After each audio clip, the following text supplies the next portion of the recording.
Hey guys, it's Phil coming back here with another video. Today, I'm back. I'm excited. I know it's been a while. I had a lot going on. I was teaching the class at U of M. I had a ton of stuff going on in my personal life and everything like that, and trying to balance everything. Like I always tell everybody, you can only put your focus on the things that are important. Not to say you guys aren't important, but you have to delegate and make sure that you are taking care of yourself to get to the best possible version of yourself.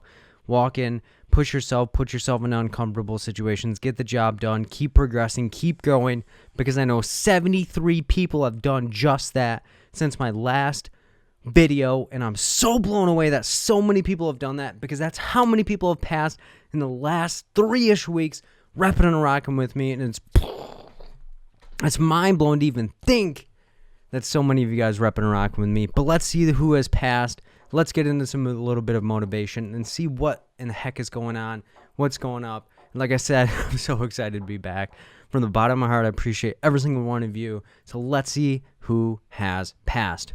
Michelle R, JT, Gianna T, Israel V, Lisa K, Tyler H, Jennifer B, Janine W, Lindsay K, Andrew C, Uriel C, Lucinda D, Austin M, Lauren S, Kim M, Emily C, Nicole K, Tad H, Theresia R, Deanna L, Megan C, Deanna D, Corinne K, Carla F, Ilana R, Jessica W, Joyce L, Niambia A, Tiana B, Kiuna G, Lisette A, Kim S, Katie B, Jelana M, Annie G, Kimberly M, Marlene V, Lachelle F G, Adam T, Shelby S, Samantha H, Gianna D, Brittany S, Aisha W, Allie B, Joe C, Desiree S, Gina O, Regina O, Pamela W, Shauna P, Joel B, Sharika G, Kari F, Rhonda F, Corbin S, Mason S, Marla M, Jennifer S, Charisse F, Lady S, Shiana O, Brittany B, Colleen H, Stacy L, Edith O, Lillian B, Kristen O.N., Kyle B, Marisa T, Valerie M, Lisa T, Teddy H, Emily M, and Elisa K. So excited, man, because getting exhausted reading those names, but it's so amazing to me, and I don't want it to be lost that without you guys, there is no fill. There's none of this fill in the gaps. There's none of it. So from the bottom of my heart, I appreciate every single one of you, and it just blows my mind how much support you guys give, and you never know when it's going to be your last situation, your last opportunity, your last video, your last anything, and I'm just feeling that. I just appreciate every single one of you guys, because I never know when the last of whatever it is, but you guys make everything that I do worth it. And if you're like, Phil, how do I rep and rock with you? How can I get on that list? How can I get to the passing side? And if you have passed and you want to let me know, send me an email at berda24@gmail.com. But if you're like, I haven't passed yet, the next Sunday study groups that are coming up, and that's the easiest way to connect with me, because my individual tutoring schedule is just everywhere, but the Sunday study groups are the easiest way to rep and rock with me, and the next Sunday study groups that are coming up are as follows. 321, client interventions. 328, diversity in stages of treatment. 44, DSM-5 children. 411, DSM-5 adults.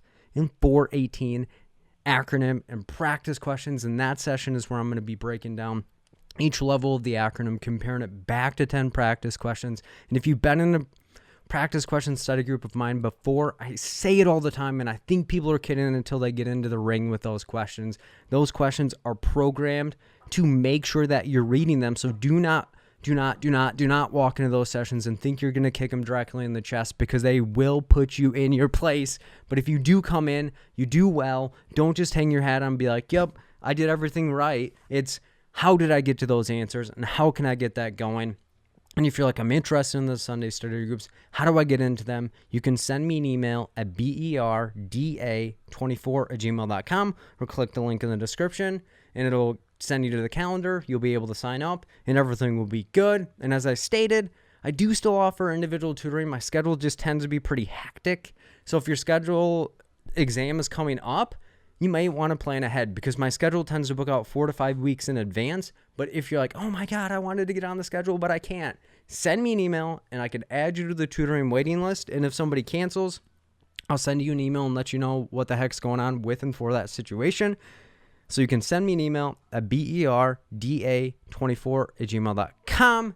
And for those that are wondering, I'm doing another one-day course with the U of M course and everything. I wasn't really able to delegate the time and do the due diligence of what I like to see inside the one-day course, but I am doing another one-day course, and that is going to be on April 10th from 11 in the morning until whenever they kick us out Eastern time, and they can't really kick us out because I'm the host, and the last one-day course went until midnight, so I just try to give as much as I possibly can to you guys, try to pack it full, push you guys, give you guys the strategies and techniques and tips that you need to become the best possible version of yourself so you can subsequently walk in the exam, kick it directly in the chest, get the job done, punch your ticket to wherever the heck you want to see in your life. And if you're like, Phil, I've never heard of the one-day course. What does that even look like? I've attended day seminars before. What makes it different? I record everything. I send it to you. And for those that have been in the one-day course, it is the best possible resource that they've said that they've used, and it gives practical strategies and tips and puts you through difficult questions to get the job done. So the topics I typically cover in that study group are the tips I find most helpful for people to pass the exam, because a lot of times people are like, what does this even look like? What if I study different than everybody else? What if I suffer from self-doubt? What if I have anxiety? What does all this look like? I also provide the most common reasons for why people fail the exam, because the easiest way to be able to learn how you can pass the exam is to settle with people's past failures and try to not repeat the same thing that they've done.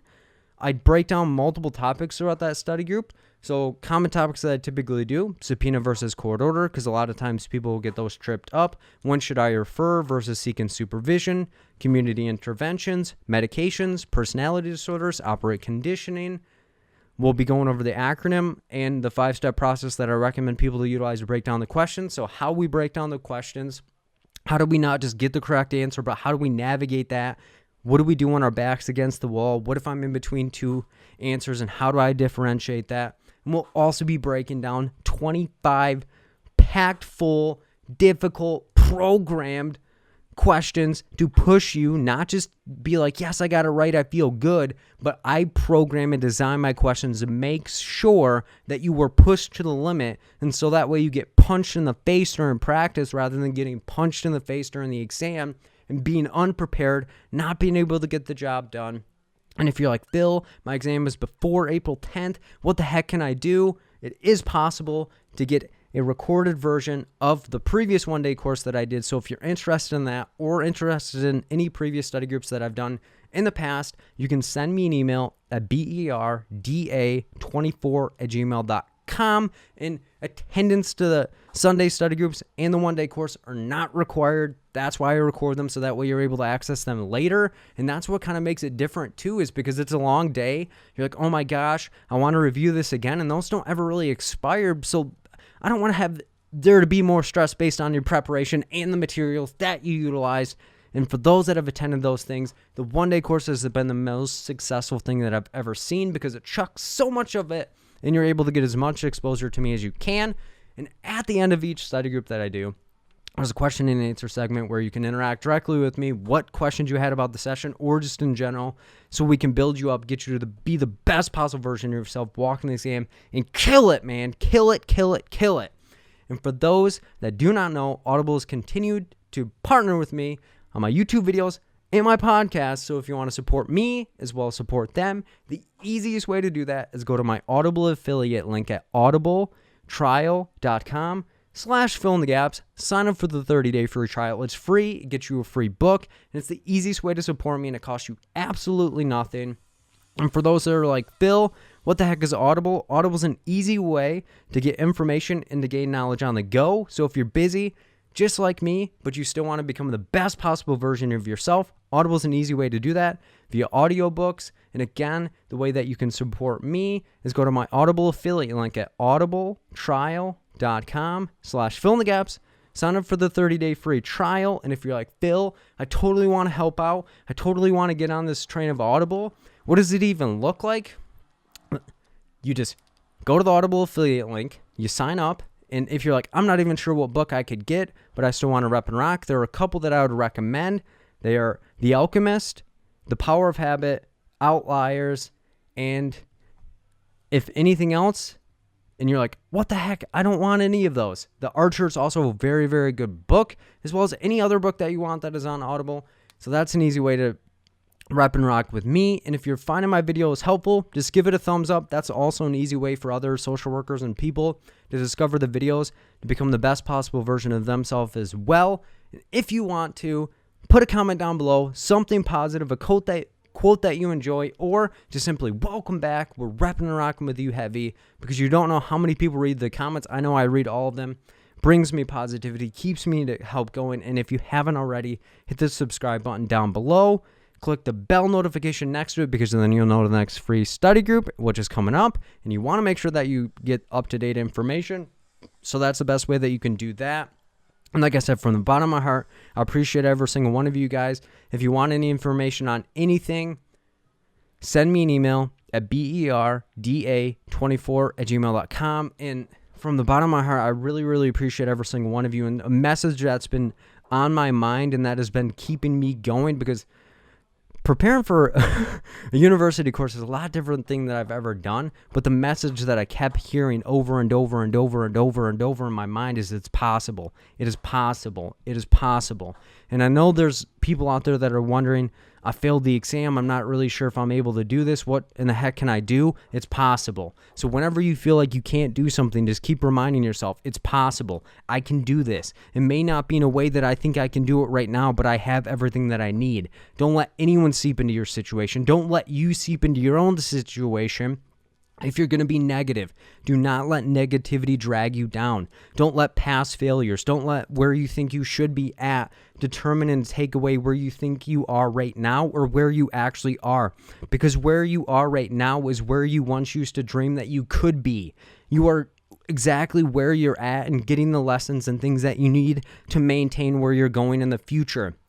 So it's possible. And I'm talking to somebody because I know there's a lot of people that I always get emails. Phil, I'm not even sure if this is made out for me, or this program told me that I shouldn't do this, or I don't think I can do this, or people in my life are telling me I can't do it, or I'm telling myself that I can't do it based on the feedback of other people, or people in my class have already passed it, or people at my job have already passed it, or people at my job want me to be in that passing position, but I don't see it for myself. But you have to take yourself outside of yourself and look exactly where you actually are rather than where you think you are, because you're way further along than you ever could be. And do not ever look for that shortcut. And I'm saying that because a lot of times people rep and rock with me, or we'll get into an individual tutoring session, or to get into a study group, and during that period we'll say, someone told me that I should be doing this. It doesn't really work for me, or I feel comfortable doing this. How come I'm doing the strategies that I would do on these other things, but it's not working? And that's why I always tell them, not every question, not every situation, not every opportunity is created equally.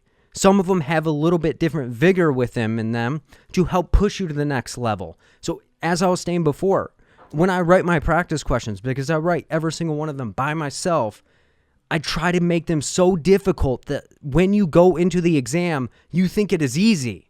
I would hate if you were to rep and rock with me, blow them out of the water, feel super good about yourself, and then walk into the exam and get murdered, and based on the fact that you're like, oh my God, I expected this or I expected that. And that's the problem, is a lot of people start repping and rocking with resources that are not trying to contribute to their situation. They're actually dragging them down and not making them and pushing them and molding them to be a better version of themselves. So when they walk into the exam, they get straight up blown out. They start beating up on themselves rather than looking at and saying, what are the situations that I need to get put in order to give myself the resources and the strategies and the techniques to get myself to the next level. And that doesn't mean that you're not doing everything that you can, but when you have the knowledge to do better, you tend to do that. So when you know better, you do better. But if you do not know where you need to go right now, and the resources and strategies and techniques and the people and opportunities that you're being put in are not guiding you to there, you need to start aligning yourself on creating that positive situation or positive environment, positive opportunity. And you may have to step out on your own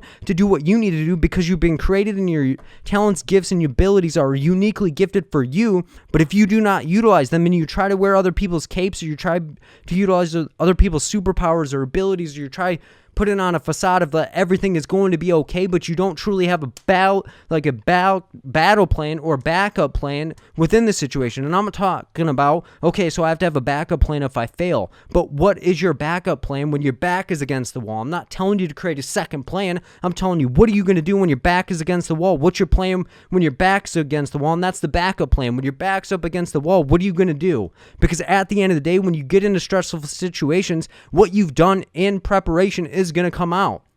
And if you're doing 3, 4, 5 different techniques or repping and rocking with all these resources, and they may not actually mesh with you, but it's kind of like a safety blanket that makes you feel good. But even in situations that make you feel good, is it actually making you into a better possible version of yourself to actually be good? So that's where you have to sit yourself down and say, this is the only opportunity. Like I said at the beginning of the video, you never know when your last opportunity is. You never know what your last situation is going to look like. So you have to put everything on the line in order to get everything that you want in the line, so that way you can get to where you need to go. You need to put everything on the line to get everything in line, so that way it looks exactly where you want it to be. And it may not be where you're at right now. You may need an additional resource. You may need a new perspective. You may need a new approach. You may need something, but know that you are the best possible version of yourself right now, and you should not discredit anything that you've done. But way too many times people will say, well, this resource told me that I should reschedule,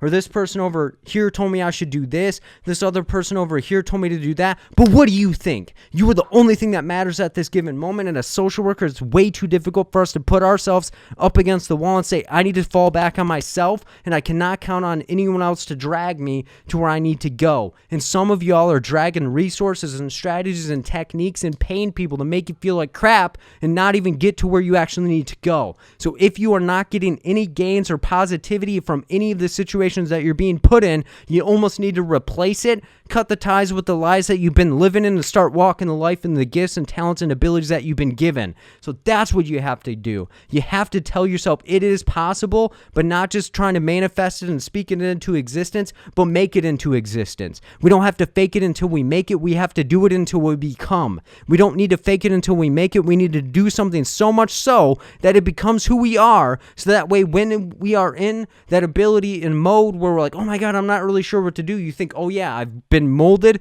I've been put into this position before, and nothing is going to push me more than I'm going to push myself, or no other situation is going to make me feel vulnerable, more vulnerable than the situations that I've already been put in, and the things that I need to do have already been put into my situation, so I know what to do. And when I don't know what to do, I need to admit that I don't know it, dismiss that from my situation, and dismiss the people and the opportunities and all the things that are not actually benefiting me, and start walking in the things that actually do. So that's been something that's heavy on my heart, is because way too many amazing social workers are saying, well, this resource or this person or this situation over here is making me second guess myself. But if an opportunity is pushing you and you're actually gaining from that, that is a positive. But if it's pushing you and molding you and beating you up and you're not gaining anything, cut it. Cut it today, because today is the last day that you are going to let negativity drag you down and rob you of who you actually should be.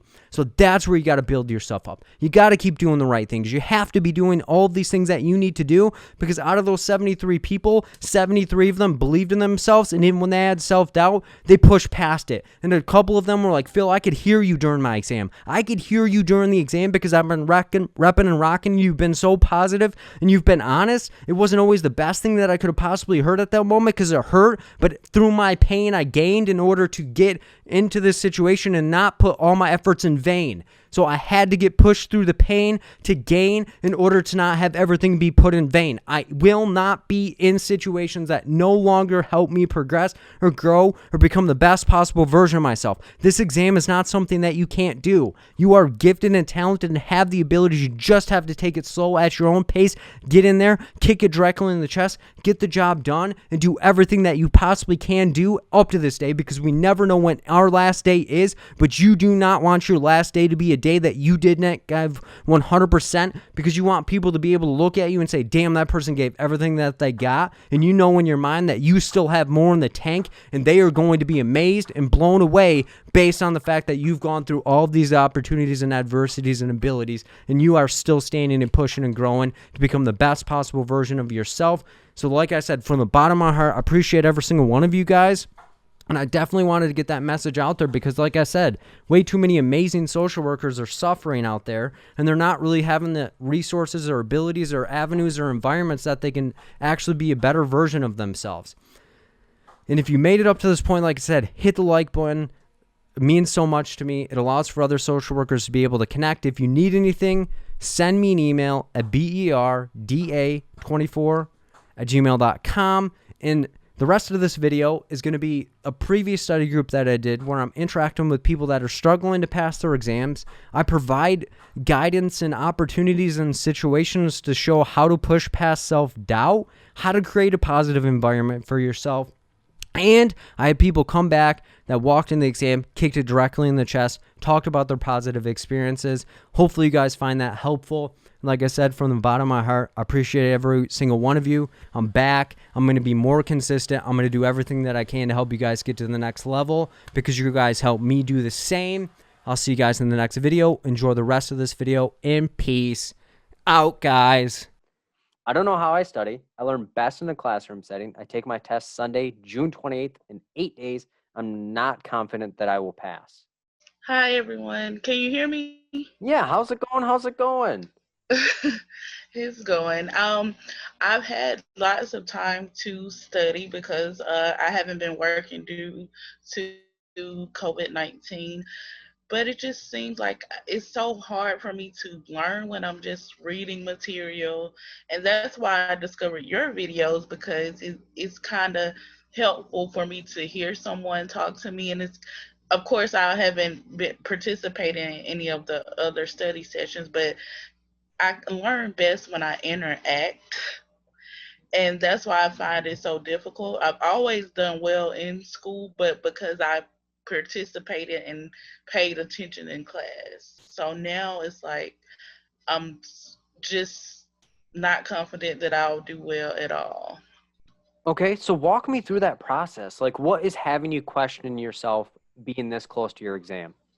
I guess I take a lot of practice tests and I'll do good on some and then some I don't do well on. And I think it's kind of my own anxiety because I the question it'll ask the question and I always second guess myself. You know how there's always two questions most of the time that could be the correct answer. So I always second guess myself. I guess that's what the issue is. And why do you think that is? Like, what do you think internally is causing you to not trust yourself all the way through the process? I don't know. I think it's natural. I've always done that throughout my whole entire life. So that's my issue with the test. And I feel like if I was there to have somebody to teach me how to break down the questions, that's why I've been watching your videos to break down the questions. And I also get anxiety because there's always a ticker. And so I'm looking at the time as well, and I don't want to go over the allotted amount of time, so I will actually finish the test. Okay, so my biggest recommendation for you is to understand when you're going through a question, why are you wanting to second guess? Is it, I don't actually think that my preparation has led me to being able to pass? I don't really trust myself to be able to pass, or I'm afraid that I'm going to fail based on my own judgment, and I need to find a different way of getting there. I think it's just trusting my own judgment because, like I said, when I will always pick the answer, and I'm like, well, that's the one that I was gonna pick, and then I second guess myself and choose something else. So I guess it's just me not trusting myself. Do you know what the number one reason why people that I work with have failed in the past? Not trusting themselves, The probably. the biggest reason is second guessing. So my biggest recommendation when it comes to second guessing is to practice without second guessing yourself and see how it goes. Because when we have an internal doubt of how things are going to go, we already try to prevent ourselves from experiencing pain. So we run away from it. When in reality, if we face our biggest fears, we reach our biggest accomplishments. Our brightest and moments and accomplishments and everything and our dreams and goals, when we reach them, we had to go through the darkest moments and the most difficult experiences to get there. Thank you so much for your advice. So I'm gonna recommend that you lean into the darkness and get yourself into a place where it's so uncomfortable that it feels comfortable over time. Because when you push past that self-doubt, you are then going to develop a stronger self. So that way, when you get put into difficult situations in the future, you are able to maintain them and actually run towards them. So when you're going through practice questions, when you have the urge to second guess yourself, stop yourself, see if you get it right or wrong. And if you start getting the questions more correct than incorrect, you are going to have the urge to not second guess yourself because you know the positive results that come when you trust yourself, because you've been developing and following a process that you trust and know to be true. Thank you guys so much. I see all of you, your encouragement, and thank you so much, Phil. It is my pleasure. And if you are like, yo, this is totally not making sense to me and I want to test out a classroom setting, send me an email and I'll let you into the Sunday study group this Sunday for free as my guest. Oh, thank you. Yeah. And that's where it's just the community that builds it up and like supports, because a lot of times we don't embrace and allow ourselves to walk into experiences because we have preconceived notions of what situations are already going to look like. Thank you so much. And if you need anything, reach out. And that's a point I kind of want to expound a little bit deeper on, because I feel when we run away from scary situations, we actually run away from our potential. Like, this exam is a huge determinant of where you can go and an accomplishment that we all want to have in our life. But if we don't bring our best possible version of ourselves, we can't possibly get the best possible version of the result that we're going to get. So if you're running away from things, sit yourself down and say, is it the techniques? Is it my previous experiences? Is it my perception of my own self? And then challenge them and reiterate and bring it back into the process and say, what do I need to feel more comfortable? Okay, I'm not sure what I need to. What are people that are helping other people get to the best possible level that they can reach? Can they assist me as well? Does their style resonate with me? Do they know more than I do? And if those are yes, yes, and yes, then don't be afraid to put yourself into an uncomfortable situation, which is asking for assistance. I feel as social workers, we are some of the most stubborn professionals in the world because we help mobilize and coordinate and provide all of the support and resources and everything to other people. But when it's like, hey, do you need help with something, or do you understand this entirely? We are so stubborn and we'll be like, yeah, I have everything I need. And internally we're like, no, please help me out. I'm overwhelmed. I'm drowning. I can't handle this. So if you are in a moment of where you're like, I'm not even sure of what I need to do, be willing to step outside of yourself, gain something from someone else, and be in the moment. Because when you are in the moment and present, you are going to embrace and grow to the better version of yourself. But when you are experiencing an anxiety or an episode of anxiety or wave anxiety, you are either thinking from the past or thinking about the future, which is robbing you from being able to gain things in this moment that can lead you to better things in the future. So when you get to the future moment, which would now be the present, you are now going to be able to embrace and be where you dreamed of wanting to be, rather than worrying about you're not capable and willing and able to be where you want to be, based on the fact that you trusted yourself, guided yourself, and believe in and invested in yourself to allow yourself to get there. So that is where you have to almost push yourself back into that. I'm not sure if this is where I need to be, but no one has ever been certain of where they needed to be, ever. Like, when you decided that you wanted to be in social work, you may not even have been so certain to have wanted to been in social work, but you still pushed past that and understood and guided yourself to being able to pass and get to where you needed to go. So that's what I would say about self-doubt. All right. Phil, What's up? Phil, What's up?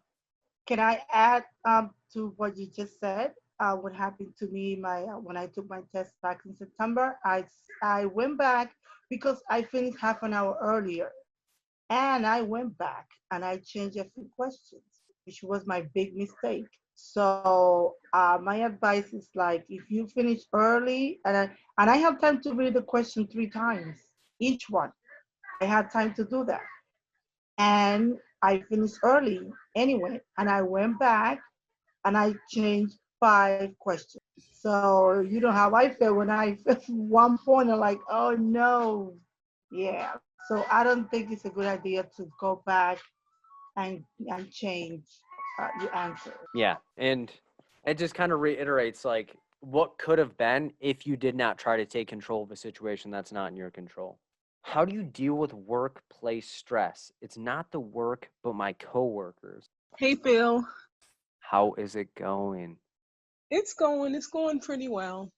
So I've been at my current workplace for a little over a year, and I see that a lot of my coworkers have been in their role for 7+ years, 10+ years, and they've become complacent. So maybe it shouldn't be stress, but workplace distractions. My question is, how do you manage that when I try to have a tunnel vision on studying for this exam, but I find that my coworkers are gossiping and I guess bringing negativity.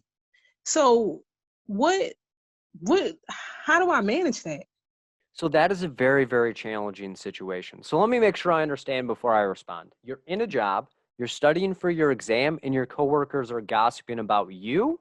Okay, I wouldn't say about me, but just life in general, or just talking about things that, like, I would say, they're talking like they're not trying to grow. So you know how they say your environment shapes you. I don't want to, I guess you let them distract me from my goal. Now you're trying to get me fired up. So let me make sure I Baby. understand. Uh-huh. I'm in an environment, I'm trying to grow myself, and the people around me are gossiping, degrading other people, and they're happy of where they're at, and I'm not happy where I'm at because I'm trying to propel further. Definitely. So my recommendation is to take what you can from that job, but get out of there as fast as you can. And I'm not telling you to leave your job, but I'm telling you to mentally invest in other environments and communities that are trying to develop themselves to be the best possible version of themselves. Because when you are in a work environment and other people are gossiping and doing that, you almost need to cut them out, limit the time that you're around them, and you may have to have earbuds in with motivational speeches with different people talking about where you want to be. Okay. Oh wow. Okay. Because trust me, it's very, very easy in this day and age to get negative people around you, or people gossiping or degrading or not actually wanting to solve their situation. Most people will want to communicate with other people to just get it out and not want any advice or take any practical steps to where they want to do or get to in any way, shape, or form. Right. However, there are multiple different communities, environments trying to do it. Fill in the gaps is one of them. There are very few people that come in and that are just going to be negative, degrading, and say negative things. So if that is the situation, because I am not immune to people wanting to gossip and be negative or anything like that. However, I would set boundaries and say, I can totally understand that you guys want to communicate in that way, and that's fine when you're doing it on your own time. But if you're spending time with me, or we're in a meeting or in a conference, I cannot have that in my life, because when negativity is planted in my mind, it's taking me further from where I need to go. So again, you may have to put on motivational speakers. One motivational speaker that I rep and rock with, and that is almost an indirect mentor to me, is Eric Thomas. I'm feeling down. I'm feeling unmotivated. I will pop him in my ears and go, I'm back. Because most people will see my videos, they'll hear me speak, and they're like, this dude is like the Energizer Bunny. But Right. it's because I picture of where I want to be or where I've been, and I know that I do not want to go backwards in any way. Okay, awesome. Thank you so much. Yeah, so that's where you have to think, what is my actual goal? If my exam and passing my exam is my goal, what environment can I put myself into where people are fired up, they're motivated, and they want to kick this exam right in the chest? Because a lot of environments you get in when people are about to talk about the exam, they're trying to sell you something. They're degrading the exam. They're saying it's pointless. They're saying it's just a money racket, or it's impossible, or I can't believe this. This is dumb. I failed by this amount and I've done all of these things. And they're just trying to get support from you, which is okay, but make sure their end result is just not just to talk. Make sure their end result is to get more motivated, more fired up, and they're actually going to walk and do the dang job. Because a lot of people, when they're talking about the exam negatively, they're not actually focusing on how they can improve. They're going to walk in and do the same exact thing and think that their past experiences or their proficiencies and competencies and their skill they bring to the table is enough. And if you're walking into a situation and going to do the exact same thing and make zero changes to your approach of who you are or where you're at, you're just going to be the same person over and over and over. Okay. You know what I mean? And that's where it's a good question. And it gets me fired up because you would think in a profession where people are trying to build other people up and advocate and make everyone else better, that they would want to make the people around themselves better or professionally better. But at the end of the day, most times when you talk to a social worker, they're going to say, we're not getting paid enough money. This is burning me out. We should be doing more. We need to be getting all these things. This is dumb. We need to advocate here. We need to advocate there. And they're not willing to look in the mirror and advocate for themselves and say, what am I not doing to get myself to where I need to go? I'm wanting other people to pour into my situation more than I'm willing to pour into my situation. If my job's not willing to pay for a training, I'm not willing to invest X amount of money, but I'm the person that's going to go out and expound money that's not actually building me up. It's degrading me in some way, shape, or form. Wow. That's why I get fired up about that, because we should be a profession that's willing to advocate about ourselves, for ourselves, and if other people are gossiping about other people, shame on them. Do you want to know why? Because they don't know what that person is going through or experiencing in some way, shape, or form at all. Very true. So that's where you almost have to ground yourself from those people, from those situations. And since it's your job, like I said, you can almost dodge them, or if you interact with them, say, I'm not willing to talk about them. I'm not willing to talk about another person because they're not here to defend themselves. And you probably wouldn't talk about that person that way if they were in front of you. Very true. That's Thank you where so you much. have to police your situation. Okay. Thank you so much. I greatly appreciate you. It is my pleasure. And if you need anything, just reach out. I definitely will. Hi, I need help with trying to figure out how to answer questions with disqualifiers, such as next, first, etc. Hello. How's it going? How's it going? It's going okay. How are you? I'm doing the best that I can. Great. So I get caught up when it's first, next, which the social worker do first or next. I'm always getting those questions wrong on the like different practice exam that I take. So I'm just trying to figure out, because a lot of times there are two possible answers within that scenario. And so trying to find out which was the best answer, that's the part that I struggle with. So I don't really know. So let me tell you something that a lot of people don't know or aren't going to tell you. Okay.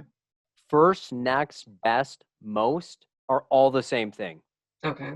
One word doesn't dictate the situation because they all mean the same. So don't focus on that one word. Okay. So if it's saying what should the social worker do first, comparative to what should the social worker do next, comparative to what is the best thing for the social worker to do, or what is the most likely thing for the social worker to do, it's all the same thing, because the information that came prior to that doesn't change if it says next or first or most or best. Okay.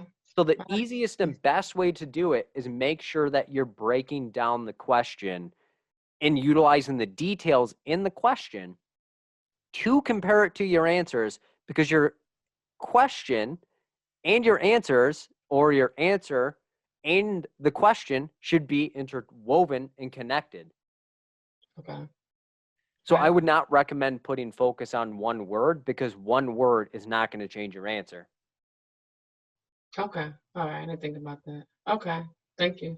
Yeah, it's my pleasure. And if you need anything, reach out. Take the exam Tuesday. I did a run through the other day. I drove to the site, drove home, and then took a practice exam with a mask on. Hi, can you hear me? Yeah, how's it going? How's it going? I'm doing great, thank you. And yeah, so I am just, I think like everybody else is, I'm kind of anxious about taking the exam. So for me, I think I read on the blog somewhere to do this to kind of help with test anxiety. So yeah, it was really helpful. I actually first Googled the Google Maps, the directions to kind of gauge how long it would take for me to get there, and then tacked on an extra 20 minutes the day before and drove there, came home. And it was really helpful to have the mask on to kind of simulate what it'll be like when I take the test on Tuesday. So I definitely highly recommend doing that if anybody's feeling anxious about the test, is kind of, just planning and pretending like, you're going to be taking the test a couple days before. So definitely helpful. What anxiety do you have around actually taking the test? I think for me, I have been studying for about a month for, gosh, I'd say maybe 5 hours or so every day. Now that it's coming so close, I'm trying to figure out what I should do in these last few days as far as studying, but I'm finding myself not really motivated in these last couple days. And I'm wondering if it's just because I really do know. I mean, I've taken in as much as I can and there's really not much more. So I think for me, I'm just trying to be compassionate with myself and trust myself. And I actually kind of toyed with the idea of not coming to this today, because I thought, well, that's 2 hours I could study since the test is on Tuesday. But to be honest, I think I made the right decision, and just listening to everybody's advice and the support is definitely what I needed now more than anything. So I'm glad I trusted my gut. So what do you think is making you feel most unmotivated right now? Good question.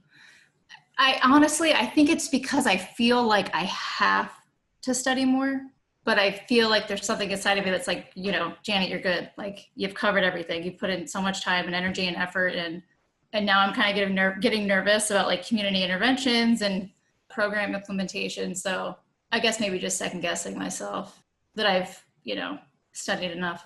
If there are a handful of topics that you're like, yo, I'm feeling very uncomfortable with these, what would they be?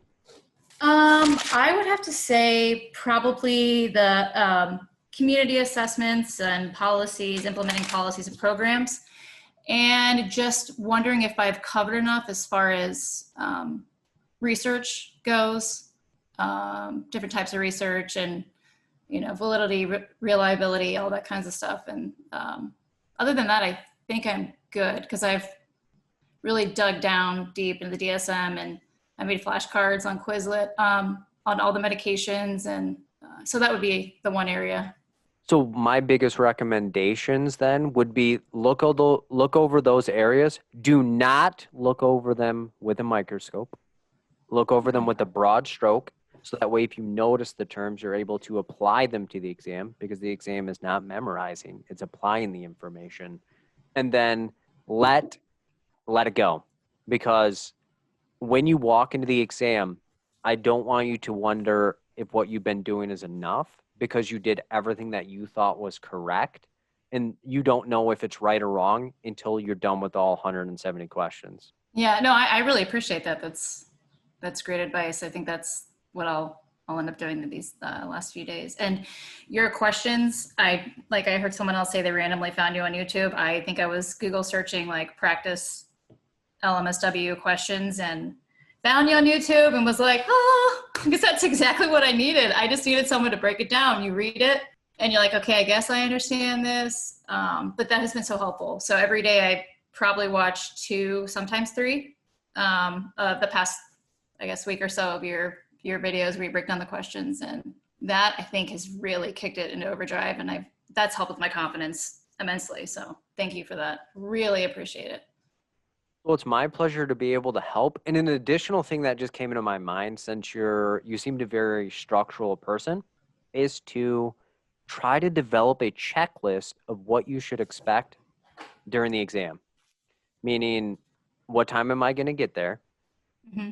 when will I experience anxiety? So when I first walk into the testing center, I'm likely going to have an anxiety spike. That is normal, because when you attribute it as normal, you are going to be more comfortable. But if you're like, I shouldn't be nervous right now, you are going to throw yourself off. So developing a routine leading up to the exam is going to be important, because when you follow that, it's going to make you feel like what you've been doing is going to solidify itself. Yes, thanks for that. And I've actually have started studying at the same time that I'll be taking my test, which I don't know if everybody, I mean, I do additional studying, but for me, I feel like that's also been very helpful. If anybody wants to give that a try. Awesome. And anything else that you're like, yo, I need to ask this before I walk into my exam? No, I think I'm good. Just want to say that I believe in all of you, and I think we've all got this. That's it. Thanks. Awesome. And thank you so much for asking your question, because a lot of people benefit from it more than you even know. And just let me know how it goes on Tuesday. Thank you so much, Phil. Take care, everybody. I'm taking my LCSW July 8th. Studying is a real struggle. I also was supposed to test in April. Rona said, nope. I now had a test date for this week, put it to July 8th. I was so scared, but I need this C. Hey, Phil. How is it going? All right. So, yeah, I'm in New York. My name's Alyssa, everyone. Thanks, Phil, for doing this. Originally I was supposed to test in April, and being that I'm like in New York, I'm in the epicenter of it all. It was canceled, and then I also went through like a lot of psychosocial stressors, and so I just really couldn't concentrate for anything. I was sit. I'm not working right now because of coronavirus. I was sitting on my bed for hours, like I am right now, with AppGuard next to me, all my information printed out.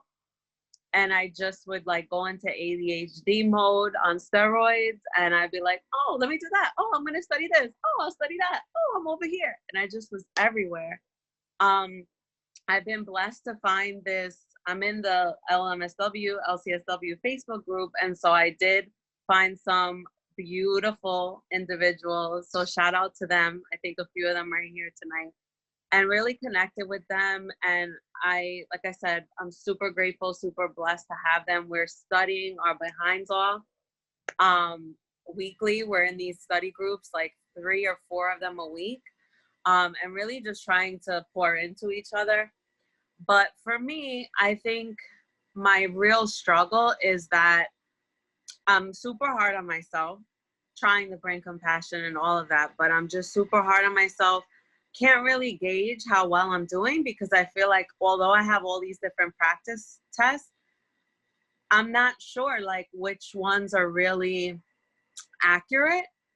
Not accurate, but like which ones are helpful or which are not. There's so many apps out there right now. There's so many different programs to work with. I'm not really working with a specific program. I'm trying to just trust myself, use my AppGuard book, and lean into these groups. But I'm having a real hard time I'm not focusing on content. Like I said, my ADHD is like on steroids. So I go to sit down and focus. I'm like, today, I'm going to be all about human development. And then I start to read, and then I kind of feel like I'm having a mini panic attack, because I get so overwhelmed with how much information it is, that like I'll read a little bit, I'll take my notes because I need to write down to absorb. And then I'm like, I get lost again in the anxiety. And then I just sit here for hours with all my information, and I think I'm doing great. And then I'm like, at the end of the few hours, I'm like, sis, you probably were on Facebook more than you studied. So let's try again tomorrow. And then here I am. So walk me through this process. What would passing this exam do for you? I told you the other night, like this, we had our session, our 1-hour session. I think this, I look at it and I give it so much power. I'm like, this is the key. Like, this is the key for me. Because realistically, it would do so much for me. It would do so much for me. It will unlock a lot of opportunities for me in terms of jobs. I've had folks calling me and offering me positions, but I don't have my C. And so it's like, they're like, okay, call me when you have it. So even the pressure of that, I'm like, my back is like super heavy. And really, like, I really am doing this because I want to have a private practice. It's bigger than me. I want to create. I want to create a healing collective for women of color. It's a lot. So it's not about me. It's about community. And so that in itself, as beautiful as it is, it's like, it's heavy, you know? So I think I put a lot of pressure on it. I feel like I'm getting emotional talking about it because it's like, it's a spiritual connection. It's financial freedom for me. It's everything. It's everything. So And these are things, and these are things that you have to remind yourself of. I want to get to that private practice, but I also can't speed up the process any faster than the process is going to be. Right. You know, and I think there's a difficult balance because I think there's a full throttle. I need to burn through everything 100% of the time. And then I need to slap the brakes, analyze the situation, know that I don't have control in this situation. It triggers me because I don't like other people controlling me, but I need to follow the process that is laid out for me and not try to take control by doing all of these other things. Yeah, I mean, it's heavy because I worked for the New York City Department of Education, and I resigned because I said I will no longer be a gatekeeper to these systems, and I promised myself I wouldn't go back. And to be honest, that's why there is so much pressure, because I'm like, I'm not working for these organizations. Like, I'm gonna create, and I'm gonna, like, that's it. I will be the creator with my women on my side, and we're going to be doing the work in the way that we know it should be done. I'm not going to have anyone tell me how to do this work because I know how damaging it's been.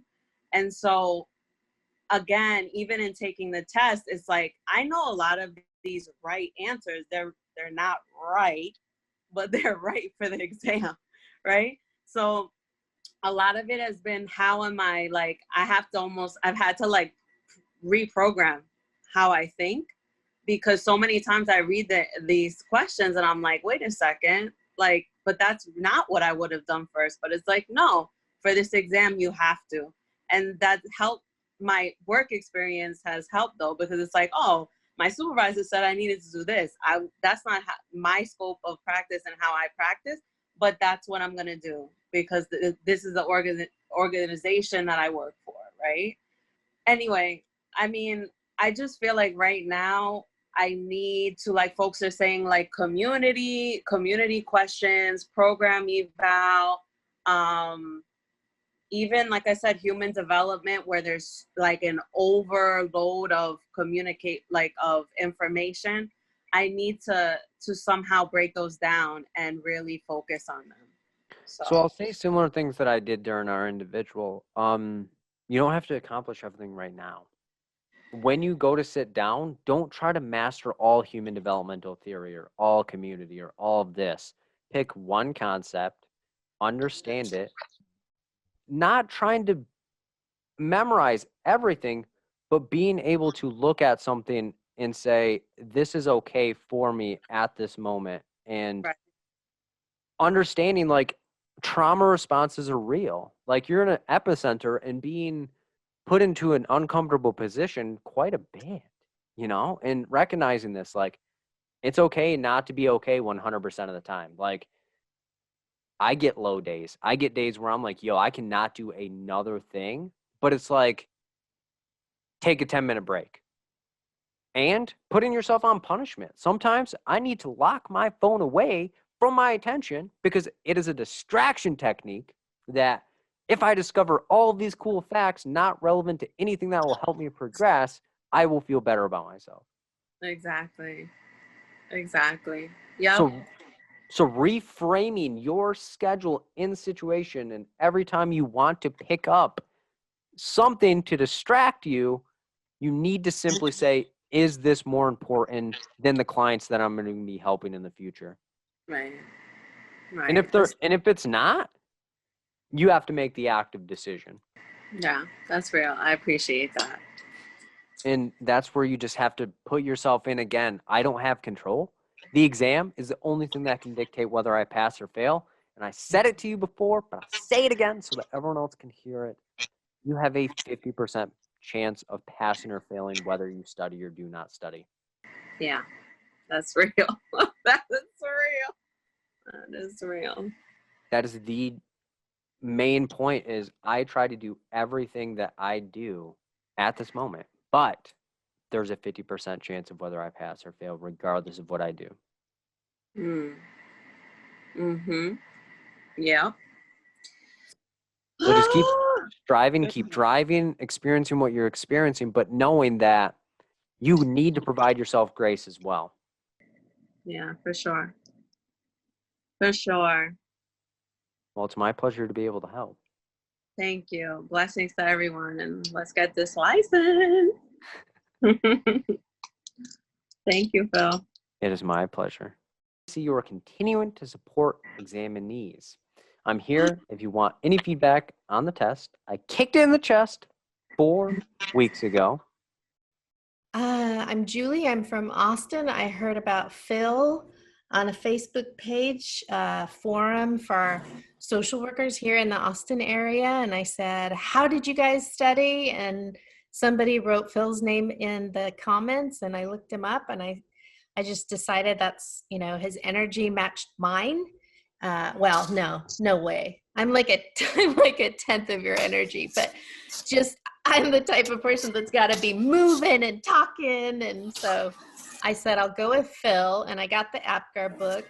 And so I really just used Phil, the APGAR book, and one practice test. And mind you, I just turned 50. So this is my second career. So this has been a big risk just going to graduate school. And the last time I took tests, like, we had a card catalog file in the library, if anybody knows about that.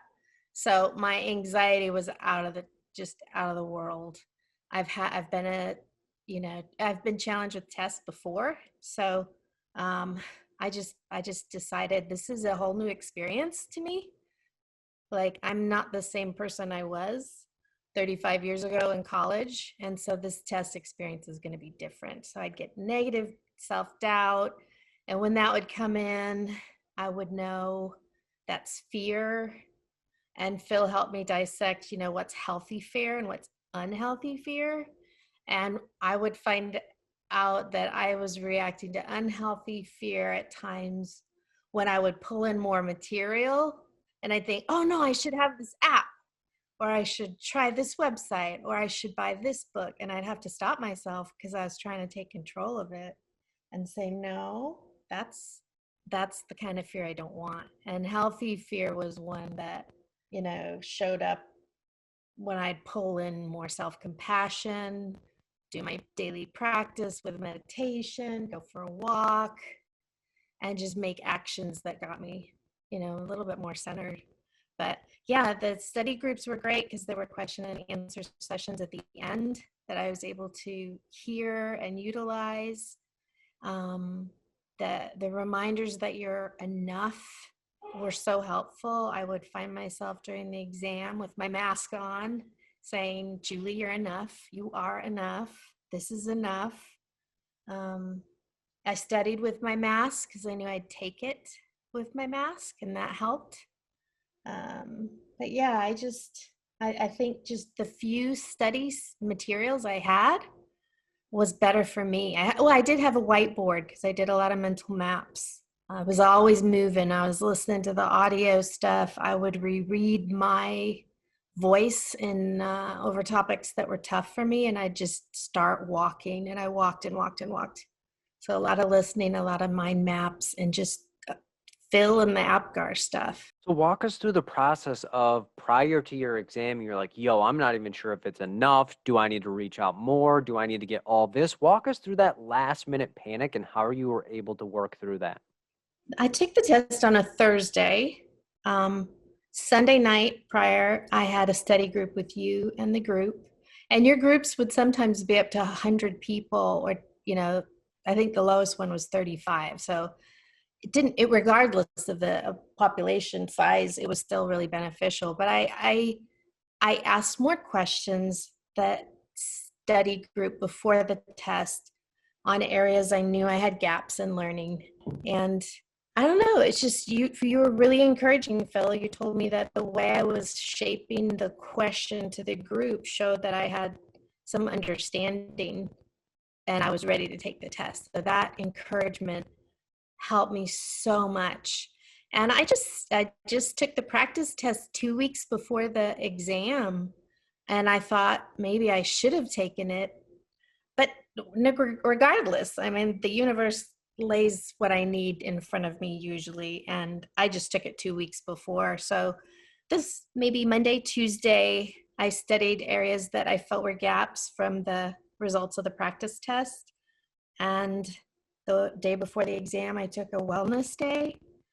And that was hard because during that day, that voice would come in saying, "Ooh, you're not doing enough. Tomorrow's the test."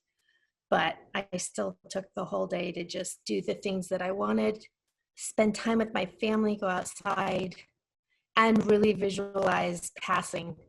And and here in Texas, you don't get pass fail on the screen. So they hand you a sheet of paper folded in half, and I went to my car and I wouldn't look. I just would not look at that damn piece of paper. And I sat and I cried for like 10 minutes. And then I took another 20 minutes to gather my guts up. And I got a couple texts from friends saying, "Well, how did it go?" So I opened it up and I passed, and I exceeded the score. I thought I exceeded by like 10 extra points. I couldn't believe it. That's not the me that I was, in college the first go around, but this was a totally different experience. And so I'm so thrilled that on the first try I passed. And I really want to encourage people to not pull in so much material. There's so much shit out there. And I didn't talk to anybody except my community that Phil hosted. That's the community I would talk to about the exam, not colleagues and coworkers and other social workers about studying. I literally stayed with that one little community and those few materials. And I don't know. I think that was good advice from Phil. And if somebody came to you and was like, "Yo, I'm getting ready to take my test. I'm so nervous. I'm not really sure what to expect," what encouragement would you provide to them or suggest to them? Well, if you walk yourself through the test day, I drove there a couple days before, so I knew the building. I checked the COVID stuff because my exam was scheduled in March on the 15th, and then it canceled. April canceled.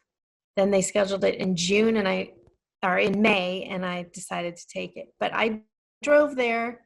I read the website about everything I'd need.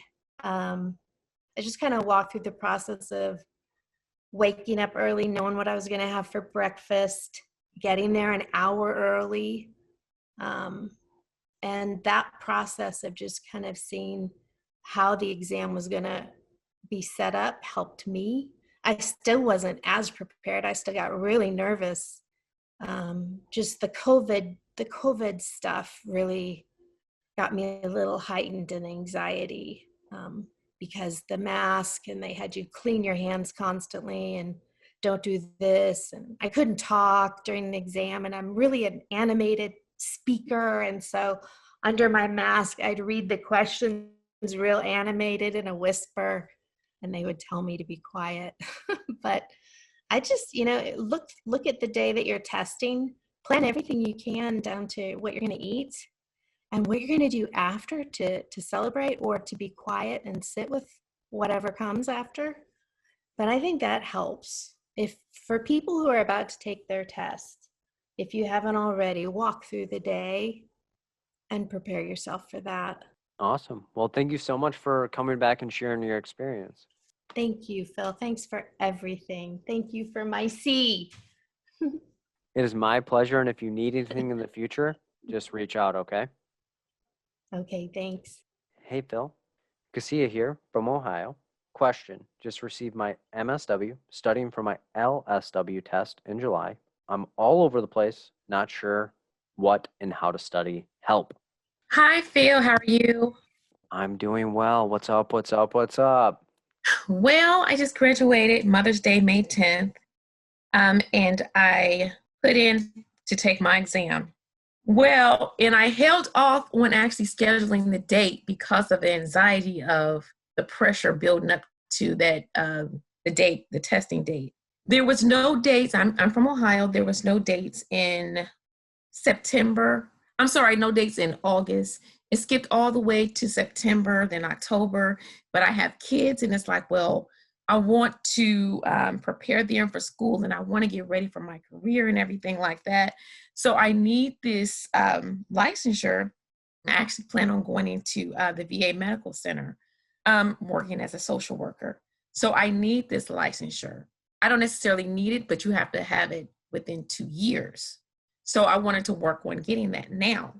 But the question is, prior to me graduating, I talked to my professor and I asked them, well, what should I be studying on? My professor indicated diversity, macro, and social work theory. So I'm kind of all over the place. Well, should I study this? Should I be studying that? Am I studying too much? Am I studying too little?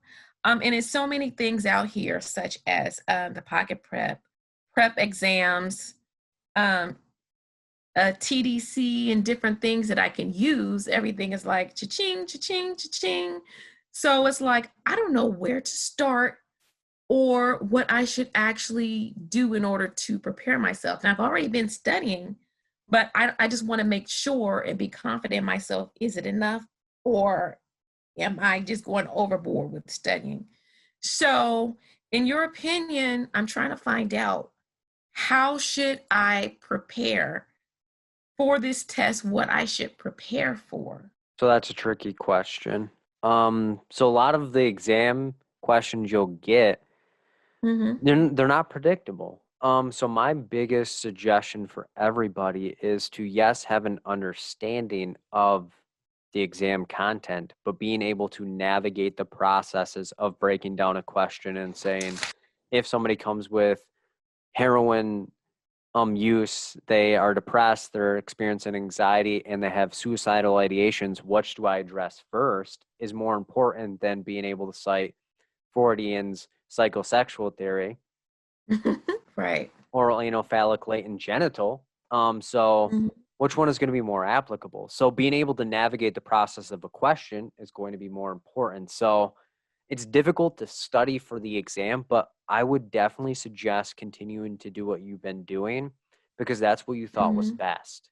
And a lot of times people will hear of all of these names and programs and then say, well, this person that I know utilized it, I need to utilize it. And that's where a lot of times people get their own little library of test prepping things and aren't really sure what the heck to do with them.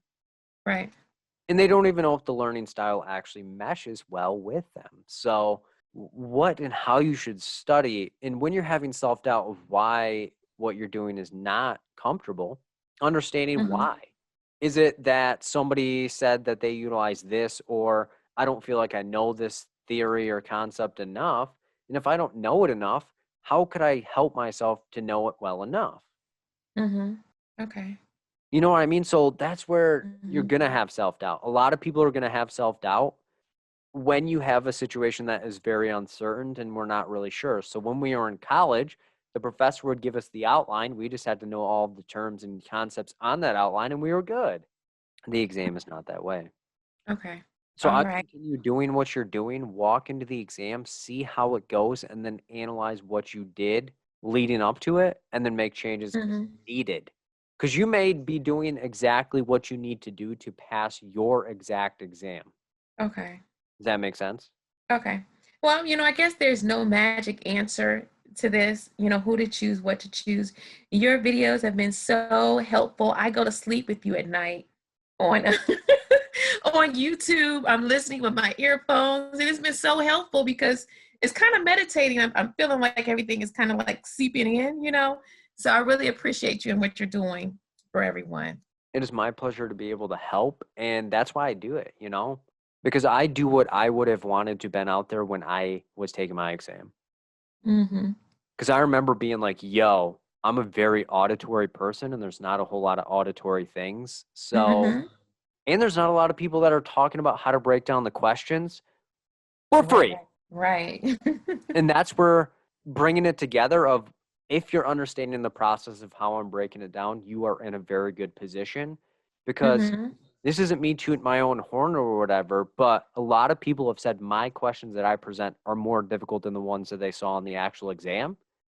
And they were glad that they had the rigor of my questions. Mm-hmm. That's good. Mm-hmm. So that's where you just need to trust yourself. It's a very uncomfortable position, It but is. double down on your confidence level, because if you feel confident doing something, even if you're doing it incorrectly, you're going to feel Mm-hmm. better off than if you're second guessing, self-critical, and degrading yourself, even though you're doing the process right. Okay. One last question. So do you think you need to go out and spend hundreds of dollars, through the apps and the different things that's out here in order to actually pass the test? Do you know how much I spent to pass my test? How much? 0. Hmm. So I think you knew the answer to the question that you asked, Yeah. and you were just waiting for me to say that it's okay that you're not spending money. I needed confirmation. Thank you. But I will be purchasing your material, of course. And that is the biggest thing I feel like gets us as a society. If I'm not spending money, I must not be doing the right thing. Or if I'm not expounding and have the most amount of materials, because if I have 4 or 5 programs, I will not have a blind side in any of my situation. And then you walk into the exam and it's like, pop, I didn't expect any of this, and all of this was a scam. That's where I try to prevent people from spending more than they need to, because very few people are going to be regretful if they don't pass. However, if you're like, I didn't pass the first time, and maybe adding this additional tool, not 3 of them, not 4 of them, not 2 of them, an additional tool, because a lot of times people will throw in 100 different techniques. So when they walk into the exam, they're wondering, should I go down Farm Grits Road? Should I not use the acronym? Should I use the acronym? Do I need to do a backflip off the back of my chair before clicking the answers? Again, there's not one way to get to the path, but I think that you're comfortable with spending $0 on a prep and starting grassroots with it. Right. Except for you, of course. I'll spend money on you, Phil. I appreciate that. But even that is not needed. You know what I mean? And that's where I feel like I'm different from other people, because I'm not trying to sell anybody anything. Right. I'm trying to make sure you feel as confident as you possibly can walking into a difficult situation that you and I both don't know. Yes, I appreciate you. And thank you for your generosity and all that you do. It is my pleasure. And if you need anything, just reach out. We do. We'll do. Thank you. What are some ways to remember the personality disorders? And this is a very, very interesting question, because I've never really been asked that. Of course, I do study groups going over the different diagnoses and how to break them down. But how do you summarize the personality disorders in a couple of sentences? Is, what is the biggest presenting issue when you're looking at the diagnosis? So I'm a huge word association type person, not in the questions, in the studying. So, for example, I'm not going to remember all the personality disorders. Well, maybe I will, but I am going to put that little precursor there just in case I don't remember them. So the first one that comes to mind is paranoid personality disorder. So key emphasis on paranoid. So this person is going to be paranoid of other people's intentions or the relationships that they're in. So they are paranoid or worried that other people are talking about them, going to utilize things against them that may not actually be evident. So when we think of paranoia, we think of a psychotic disorder. So paranoia is where someone is so worried, even when presented with factual information, they are still standing true within that situation. So that's paranoid personality disorder. Let's go down to antisocial personality disorder. And Most people, when they hear antisocial personality disorder, think of somebody that does not want to communicate with other people. That would be incorrect. However, a way to remember antisocial personality disorder is that the person is not really able to socialize with other people because they are going to manipulate people, not have remorse or empathy for other people. They're willing to break the law because they're not following society's rules. So they're antisocial because they're not following that social code and rules and laws. And then one that people often get confused with antisocial is avoidant personality disorder. Key emphasis on avoid because that person avoids other people based on the fact that they are not comfortable and confident that they will be accepted by other people. So I avoid social interactions not for the fact that I'm worried about them. I'm more worried that I'm inadequate and that they're going to make fun of me in some way, shape, or form based on who I am, which is different from paranoid personality disorder, because paranoid, it may not actually be existent. Avoidant, I avoid social situations because I fear that I'm going to be made fun of or I've been made fun of and I'm not going to be put in that situation again. Another personality disorder, we have borderline personality disorder. Key emphasis on border and line because they're on the border and about to cross the line in every situation and relationship that they're in. So it's going to be very unstable relationships. They're going to have impulsivity, fluctuations of moods like no one's business. They may have self-harm, suicidal ideations as a manipulation tool to help that person stay in a relationship with and for them. And then when we have a very closely related personality to the borderline personality disorder, we have histrionic personality disorder. So histrionic personality disorder, key emphasis on history, because they are trying to make themselves a part of history based on the fact that they want everyone to give them attention and remember them. And they are going to utilize their appearance and personality to make that happen. So different than borderline personality disorder, because borderline personality disorder, they want people's attention, but they strive a very idealized relationships down to, I hate that person and they're the worst person in the entire world, where histrionic just gets bored with other people in the situation. They want to make themselves a part of history and be admired by other people, which then leads us down to schizoid and schizoaffective disorder. So schizoid, key emphasis on zoid, because think of a robot.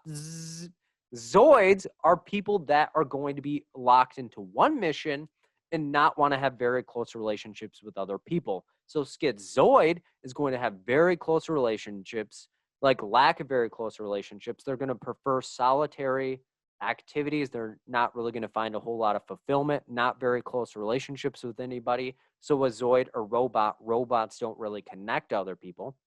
Schizotypal is going to be key emphasis on typal. So they're not a typical person. So they are going to have very odd, eccentric beliefs. They're going to have delusions. They're not going to have closer relationships, but it's based on the fact that it's not that they don't want them, they're not able to maintain them based on their odd and eccentric performance and behaviors. So the difference between schizoid and schizoid, they don't want closer relationships. Schizotypal, they want it, but they're not a typical person, so they're kind of weird, and they don't get invited into social situations. So an easy way to remember schizotypal and schizoid. Schizotypal is going to be our positive symptoms of schizophrenia.